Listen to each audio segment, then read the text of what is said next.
and then I'll talk about picks. I'll give you another 2-minute recap on what we just talked about with picking and stuff. But so right here, you're going to the F from G, I guess, right?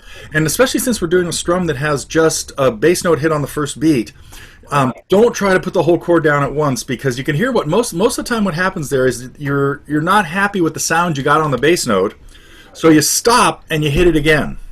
Right. Okay, that's not going to work. Right? So you got to practice, and even there, the bar can be straighter. You always have quite a big bend in this knuckle. Yeah. Yeah. And now, so a really good exercise for that.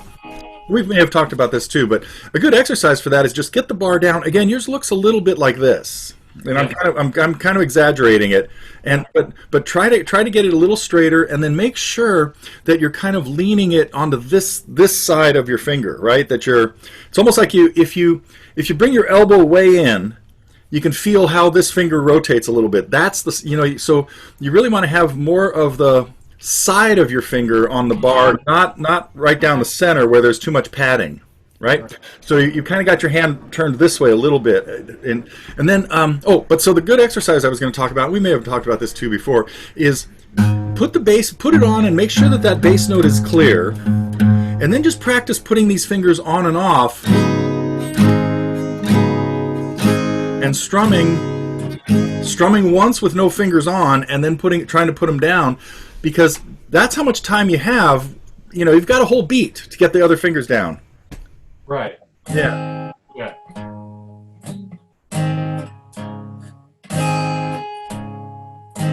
Yeah. Better already. See that? Okay, try that from a G chord now. Do a measure of G and then try that.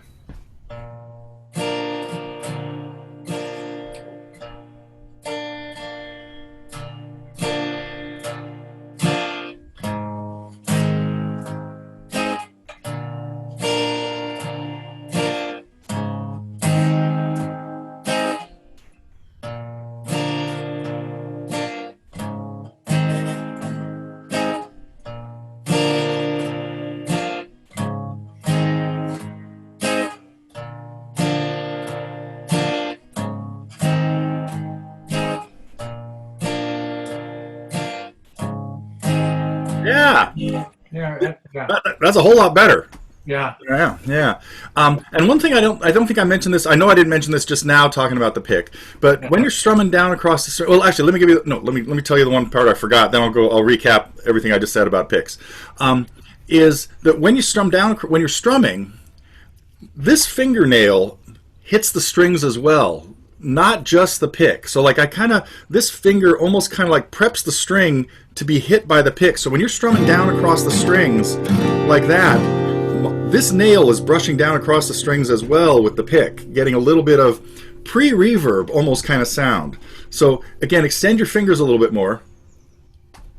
Yeah. Yeah, and then as you strum down across the strings, see if you can have your index finger nail in That seems to be, it doesn't.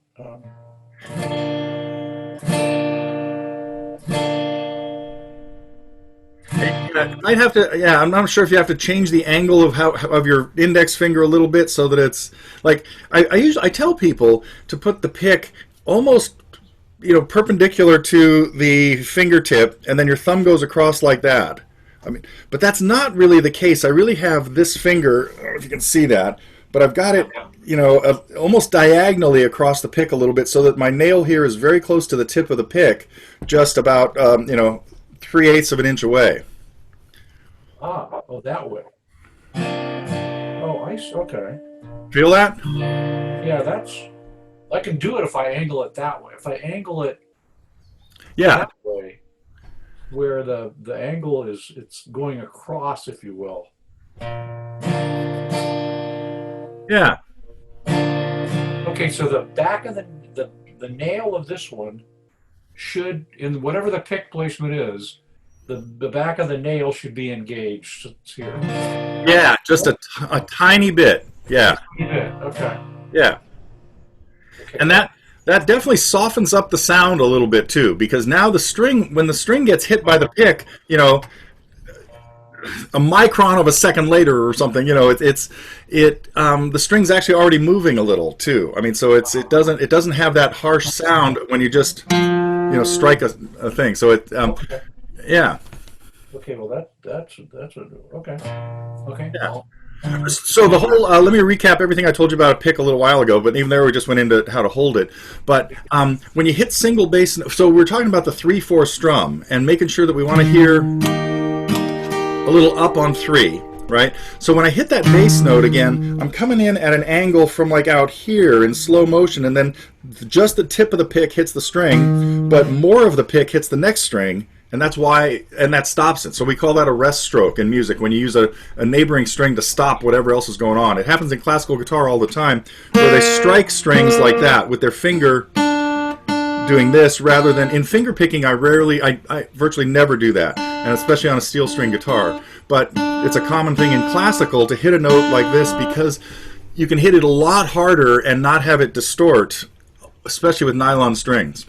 Anyway, so we're doing the same. We're using the same principle for the pick, is coming to rest on the string right below it. And then when you hit a bass note, you want the strums to not include the bass note, right? So so like on this C chord, I'm aiming for the 4th string with my down, and then on the ups, just 1 or 2 strings. okay. Yeah. Okay, so I think that was mostly what we talked about before I had the recorder running here. Yeah. Okay. So. Yeah.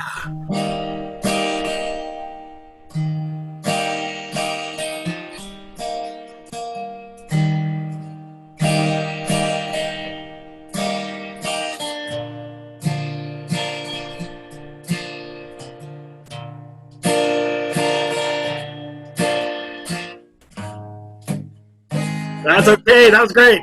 Well, I got better. Well, no, what I liked about it was you remembered what we just talked about 5 minutes ago, and you were trying it, but it's going to take a little more practice, because you could hear when you were doing that back and forth with a G chord a while ago, it started sounding really good. You were real consistent with getting that bass note, then so it won't take long to be able to execute it in the throes of actually playing a chord progression, Right. Okay. So, yeah. Let me try this first page of this here. Okay. Oh, Oh, one more thing about that. Talking about Magnolia Wind, because I just had a lesson 2 days ago or yesterday with Sandy talking about this. She's the one that brought this to me a few weeks ago. yeah. And so she was spending most of her time trying to play everything on the first page, which is all, there are a lot of fills in there. In other words, it's really busy, okay? And so that is almost more like a solo verse, like an instrumental verse that would have a lot of stuff in it. If you were going to sing it, you would have much less of it. You would only be usually doing something in the second measure of a chord, because we've got a pickup measure. I'd rather lead da da dum, and now it's that second measure that has the flash in it. But what you heard me do at the very beginning of this, and what you tried to do at the beginning, was actually picking out the melody. Do do do do do do. We were playing the singing part, right? So anyway, that's what I mean. That page is more of like an intro or an instrumental, and you would do much less of that with the vocals. Okay. But that's why it's good to learn it that way, because you can always leave stuff out. Okay. So on that little intro, while we're talking about that, that it sounds like it's.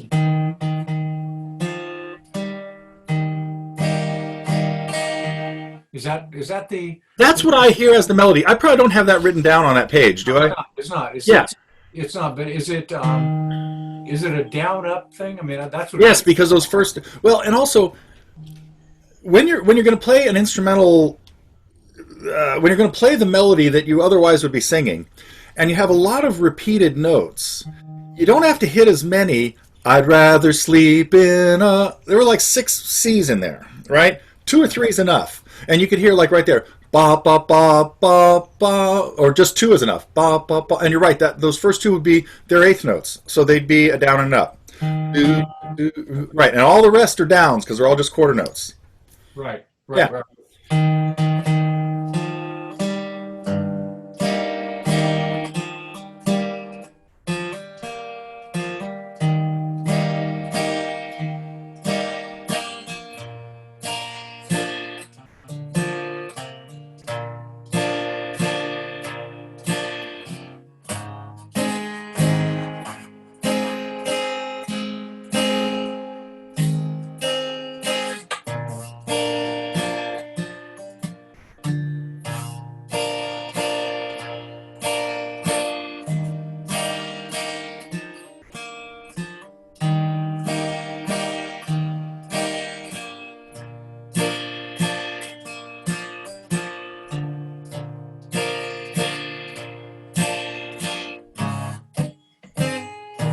That's okay.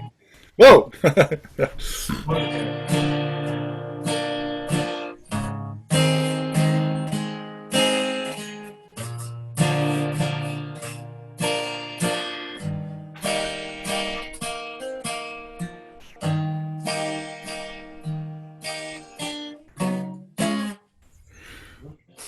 Okay, let's talk about that separately. And don't forget the ups on the and of three right there. That was again just a little stiff in there. Okay, so now we have to tackle the B flat chord, and it's kind of the same story as the F. That you got to get the bar, got to get that bass note on, regardless of.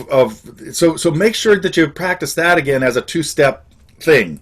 Okay. Just and getting that bass note clean on the fifth string, I think, is harder than getting the one clean on the F. It's so you got to really get into good hand position for that, and then get this down. Yeah. Are you? There you go. I mean, that's. Yeah, and you might find that. Well, I'm not sure if we talked about this, but I would always have the bar in a slightly different place depending on whether it's a sixth string root or fifth string root. In other words, slightly higher or lower, right? Basically, with the philosophy being that I've got one sweet spot in the middle of this joint, and I want that on the bass note, right? So if I go from an A family chord to an E family chord, I move up, I move it, right? And so this one, you're not going to put this up as high as you would when you were just going to the F a little while ago. You're going to think of it as a little bit lower. Now, it still has to be touching the sixth string. You don't want to, you can't leave the sixth string open. You can't be that low. Yeah. Yeah. But, yeah. Okay. Okay. And when you go from, okay, so it's the same engagement. I'm coming from, I'm doing B flat. You're coming from C. Yeah.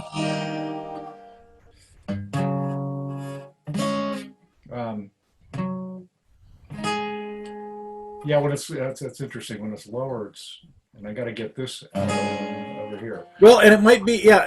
I mean, if the chord were a minor chord, like if it was an A minor family or an A minor shape, yeah, you might find that one easier because I mean, this trying to play all three notes with this adds an extra level of difficulty to it.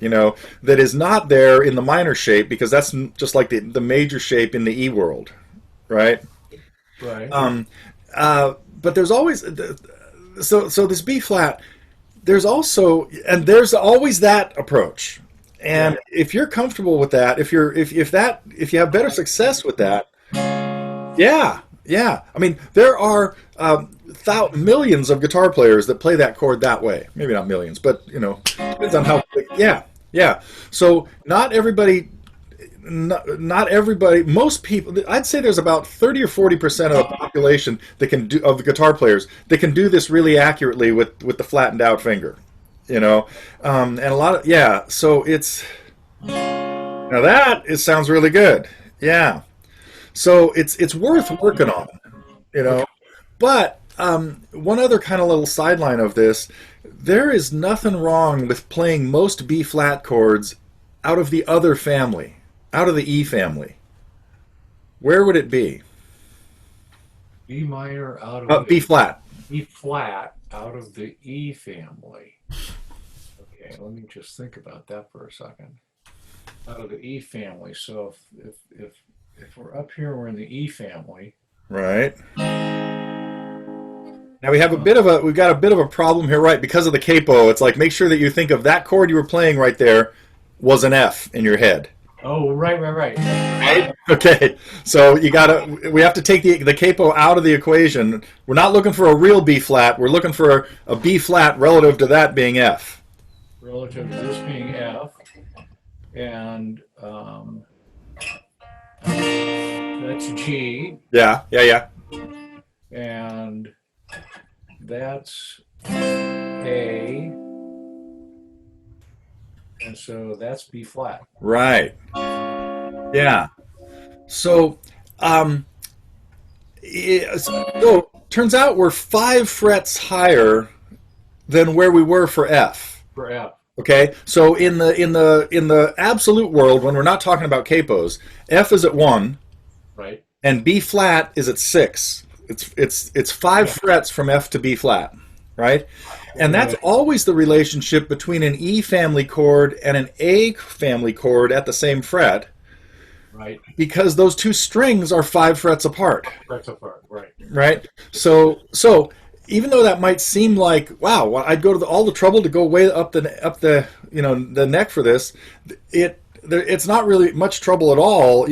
Moving from one place to the neck on the one spot on the neck to another is almost instantaneous. I mean, your hand can get there really fast. It shouldn't take much longer to get there than it just takes to get to F. Right. And then actually I'm going from here. And you're going to F anyway, right? Right. Okay. Yeah. So definitely experiment with using that. There's nothing wrong with that being your stock B flat. Is just at the 6th fret. Okay. Okay. Well, that'll. Okay. So I'm coming at that from C and to here, to here, right? Yeah. Yeah. Okay. And if we haven't talked about this we probably talked about this in Blackbird, but when you do have a big change on the neck, make sure that you get your eyes there before your hand even starts moving. So it's like find that fret, and then bring your hand there. Yeah. Right. Yeah. Oh, definitely. Yeah. Blackbird. That's the key there. Okay. Oh yeah. Okay. Well, that's okay. Yeah. Okay. We're going C. We're going to here, and then we're coming to here. Yeah. Okay. Fine. There you go. Okay. So let's call that Magnolia Wind. Yep. Okay. What was the next? The next one. Hello in there. Hello in there. Okay. Hello in there. And again, I've seen it. I've listened to it, but I haven't actually played it. Is this I got the paper right in front of me though. Okay, so yeah, it's finger picking, Yeah. Oh, and it's capo at the 5th. Yeah, and that's over the years he would take it down a little bit lower too. It's not really necessary to capo it, but if you put it up at the 5th, the pitch will at least match what you remember hearing when you hear him play it, because it's So go ahead and move it to the 5th. Okay. And the picking pattern on this.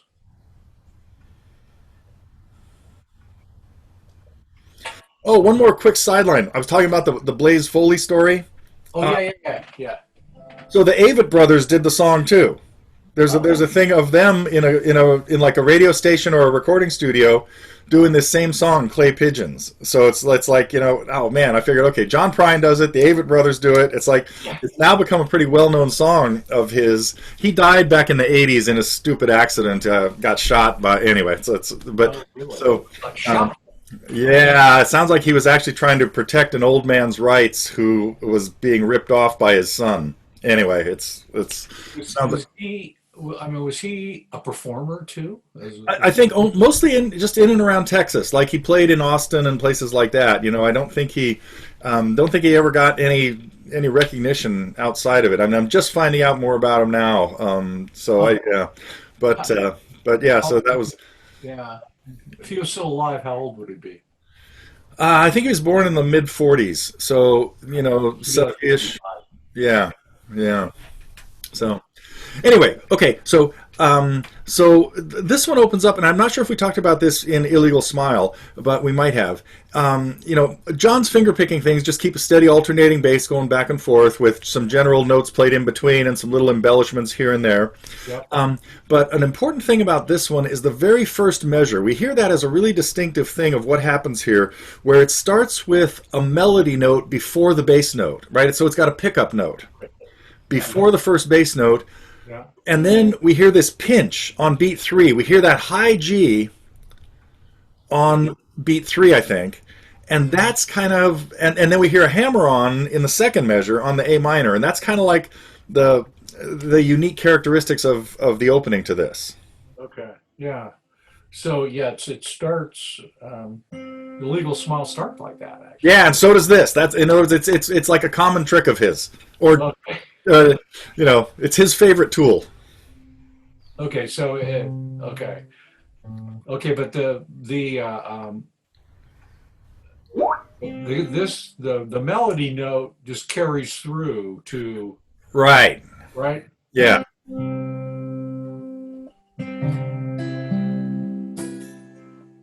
Okay, okay.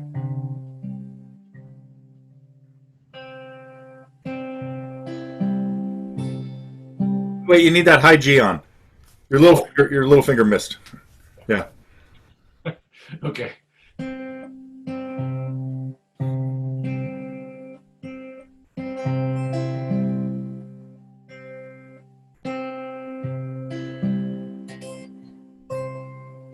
Yeah.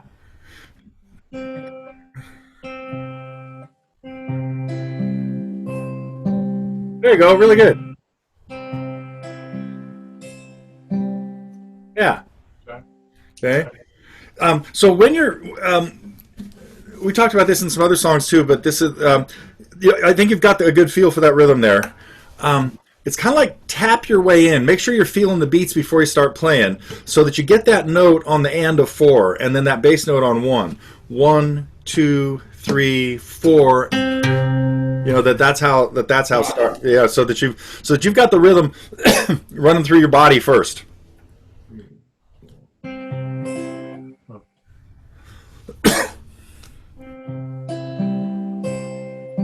Yeah. Yeah. Okay, going into the next measure, and I'm sure in the lesson I talked about this because um, we found, I think, in Illegal Smile too, that most of the time when John plays the 5th string, he uses the 3rd string as a bass note a lot, and as a second bass note, and real commonly, most commonly, well, like that's what happens here on this A minor chord, right? So now on this A minor, you got to have your your thumb ready to go to the 3rd string right after you do that hammer on. Okay.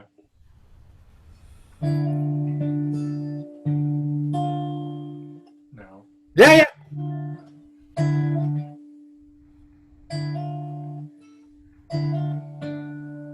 No, that's your thumb.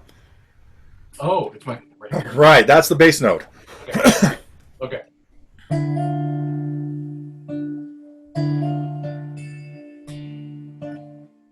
Okay, and there too. Yeah, yeah. Okay, so does that? I mean, is this a complete position shift like if I was playing a D? Yeah, yep. Okay, so Yeah. I'm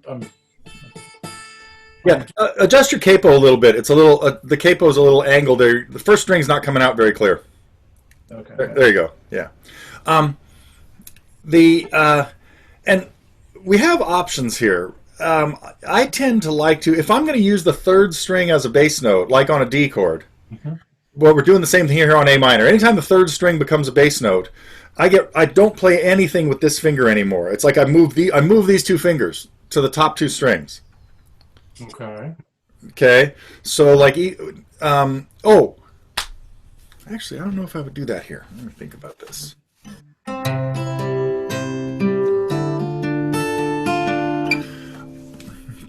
So it was more natural for me right there to just go ahead and hit the thirds, to not do what I just told you. I was thinking that's what we should do. So this is really kind of up to you. If you wanna switch strings with these 2 fingers, or if you want to not use this finger, which is like what we did in Blackbird. We just use these 2 on their normal strings. But if we're coming to the 3rd string with our thumb, then we just get your first finger, like put it on the bench and don't use it. Okay. Okay. So now, yeah, yeah. And the why this is a natural thing for John Prine is he only uses 1 finger.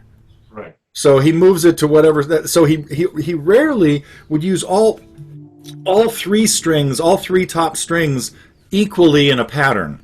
Right. He usually only uses 2 of them at in like any measure. And so anyway, so it's a little bit up to you to experiment with that and see what you're more comfortable with. If you're more comfortable doing the shift that I talked, doing like what I would call the D shift. Yeah. Which in this case, the next chord is D anyway. Oh, okay. Yeah. Right? And what are the bass notes in the next measure? Well, the bass notes in the next measure are D and G. We're doing DNA. Right. Okay. But so it's the fourth string and the third string. Fourth in here. Yeah. Right. Right.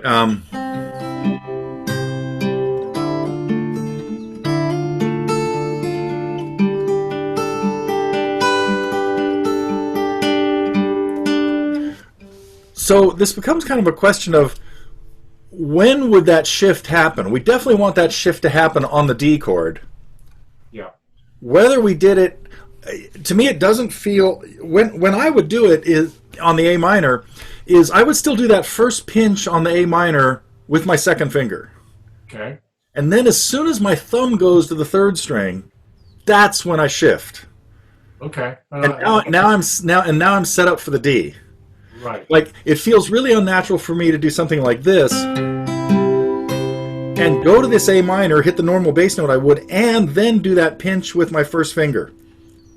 You know, that just seems wrong because my second finger is already right there. Right. Okay. So I guess that's when I would prescribe that the shift happens when your thumb hits the third string. Okay. So it's Yeah.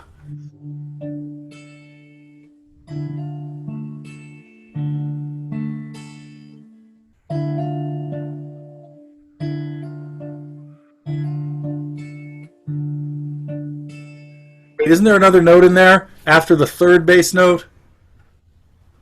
Oh, maybe not. no, I don't think so. Okay.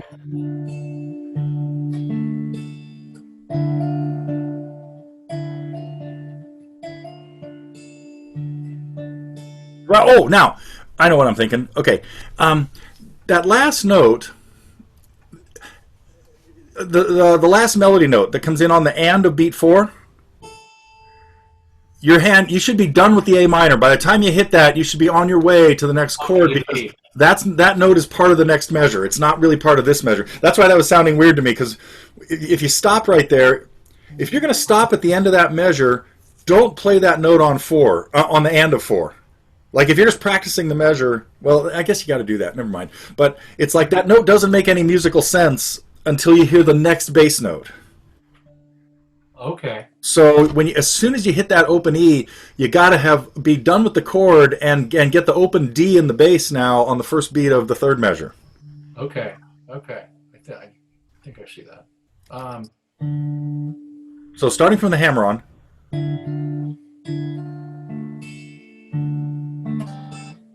Yeah. Oh, and then now when you go to that D chord, don't put a note down on the first string. We need that E to keep ringing.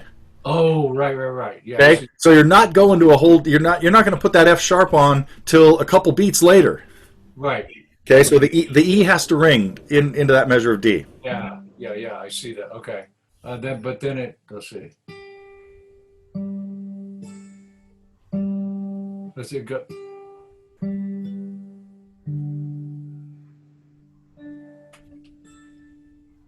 Okay. So we're coming from here. We're coming from.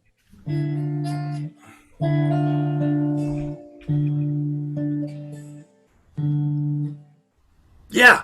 Oh, so if you ever restart that measure like you were just about to do, play that open E first. You got to play that pickup note just like at the very beginning of the song.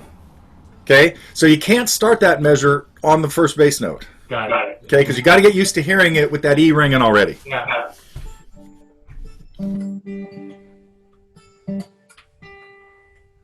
Oh, except I'm. Right. I was just about to bring that up. Okay. Yeah. Okay. Yeah, I got too much involved here. So. Yeah. Well, I think you have enough to like work your way through this now. I mean, I think you got enough of the bits and pieces for that to all work. One thing that happens on that D, so we kind of hear this rotating melody. I'll take a look again at the music to see if there's any other danger zones coming up. But what we kind of hear on the D is this little rotation of melody notes going from E. Now, if you just look at the melody notes, not the bass notes, right? What we have is an E, and then we have the D on the second string, and now the F sharp goes on, right? Yeah. Yeah. Let me get the music and make sure I've got the right part in my head here.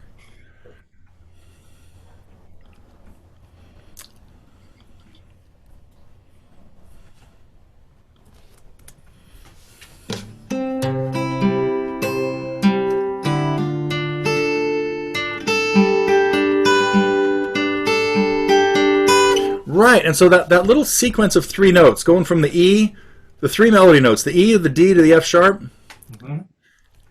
happens again right after this on the starting on the and of 4 of this measure. So we hear this melody twice. The second one has an extra note in it. So again, see that we've got the E to D to F sharp, right? Yep. Then at the end of this measure, we have another E to D to F sharp, and then still a couple of other notes at the end, Right. including another open third string, an open G as the very last note, again acting as a pickup into the G. For the G. You know, making that identical to the beginning again. Okay. Right? And then the second A minor, doesn't have the hammer on. He just picked it a little bit differently. Right? He didn't, so he got to the C on the and of beat 1. And I think, yeah. Then the same D sequence again. Right. And at the very end, it's a little different. Now, going back to the fourth measure, the last measure in the first line. Yep. Notice that the last and is the open G. It's the pickup note into the G chord. Yes. And so because of that, he didn't alternate the bass on the fourth beat. Notice the last bass note is the same. It's the fourth string again. That's because he's heading to G and he's about to play the open G string, so there was no way he's going to use his thumb on the third string for the last bass note and then a finger to play that note as the open note afterwards. So, so it's not, that bass note is not too important, but it's just what he did naturally. But then at the last measure of the second line, because he's not going back to G, he's consistent with the 4 bass notes in that measure. Yes. Right? Okay? And that's because he's now going to a B minor chord, very easy chord. It doesn't really take much of a change because only one note is changing going into the third line. But you do have to rearrange your fingers from the D chord, even though only one note changes. He just grabs that as a little stair step chord where he's got 3 notes at consecutive frets. B minor with D. So is he? So it's only the top 3 strings of a B minor chord. Wait, get to B minor. B minor would be at the 2nd fret, right? Oh, right. But now have the bar go down to just the first string, just one note. Yeah. And then get your third finger out of there. And put it where your fourth is. Put it where here. No, put your third finger. Take your fourth off, actually. Oh, I see. There. Okay, right. Okay. So do you see that's the top 3 strings of a B minor chord? Yeah. But we keep the D in the bass, the fourth string in the bass. Yeah. Right. Okay. And that's a really distinctive sound in the chord and you can hear that when he sings that line. It's been years since that's the sound and that's a sound you rarely hear in his songs. Is like this has more of a major 7 sound, and a lot of times if I was playing this just off the top of my head, I wouldn't use this B minor chord here. I'd play a G major 7. It's been years since the kids have grown. But this is almost the same sound. It just doesn't have a G in the bass. So anyway, and this just has another picking thing, kind of like the D chord, where the note on the first string comes on and off. Sometimes it's an open E, and sometimes you put it down for an F sharp. Yeah. Okay. Going into this, and so that 2 measures of B minor. Oh, you know what? While we got this running, well, this is all in the lesson too, where I'm sure I play through this very slowly in the lesson. But going into the C chord, it's another one of his normal tools or tricks that happen on C chords and G chords. We saw it on the G chord in Illegal Smile, hammering on the bass note. Yes. And that's all that's happening here on the C chord. And he is consistent with still going to the third string as the second bass note. See that? Yep. And then he's pretty consistent too on his C chords to alternate down to G in the bass on the third beat. Yep. So there's a lot of little subtleties going on in that measure. And the second and then in the second measure of C, he doesn't go to the third string in the bass at the end. Right. Because he's now going back to a regular G chord. Yeah.